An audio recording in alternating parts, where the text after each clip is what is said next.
You've heard about the Oscars so white controversy, so I'm not going to recap it for you. Fundamentally, I think it's stupid. First of all, because nobody has ever been happy with any list of like the best X things in any category ever in history. They're a stupid thing that humans do just so we can argue about them. So getting like actually upset about one is even stupider. But then I also think the controversy is, I don't know, I don't want to say silly, but like misguided because in my life, I feel like I've been able to see myself or empathize in like black and female heroes.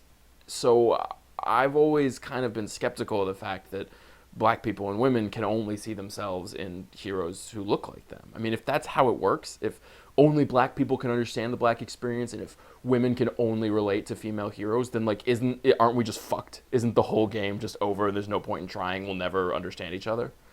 So kind of maybe naively, I just refuse to accept that. But here's the thing. There's this really good article in Bloomberg today about tech companies and how they're like failing to hire black coders, even though like they're trying pretty hard, and the black school is Howard is the one that they talk about most. They're like trying to push out these coders for these companies. They're trying really hard.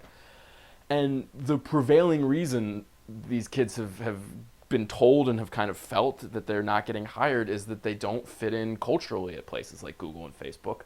And two of the students of the like 6 or 7 who were interviewed and featured in the article, they mentioned movies as part of why they didn't fit in. There's this one girl, she's talking about her internship at Google or Facebook, and she says it's all people who like things like Star Wars and Pokemon, which of course it is.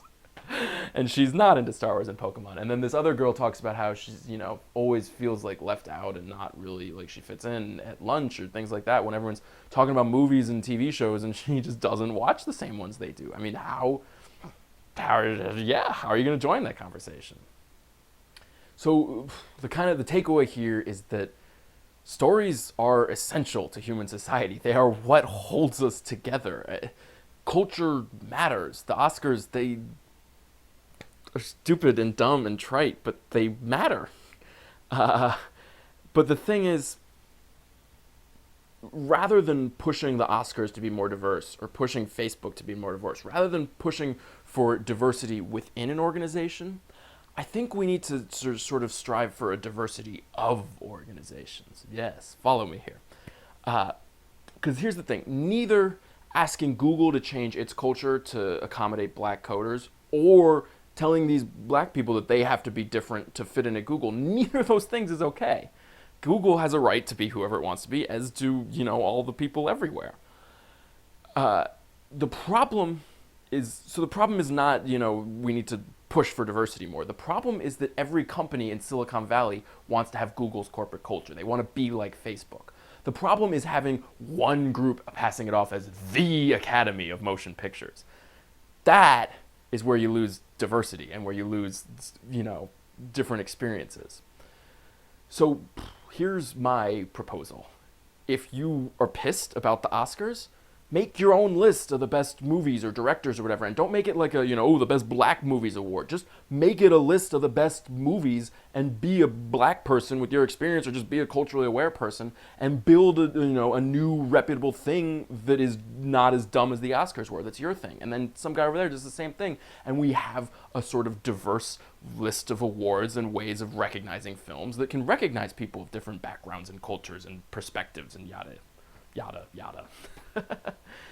So, as long as we have kings like Google or the Academy, we're never going to have diversity because everyone is going to want to be like the king. So if you want diversity, you got to start your own country, and then you got to make it a democracy. Okay, that's it for this week's installment of Privileged White Boy Solves the Race Problem. Check back tomorrow, and I don't know, maybe I'll tell women how to deal with their periods or something. Let me know what you think. Disagree with me, agree with me. Tell me I look fat in this shirt. I don't care. Just say stuff. Talk to you tomorrow. Bye-bye.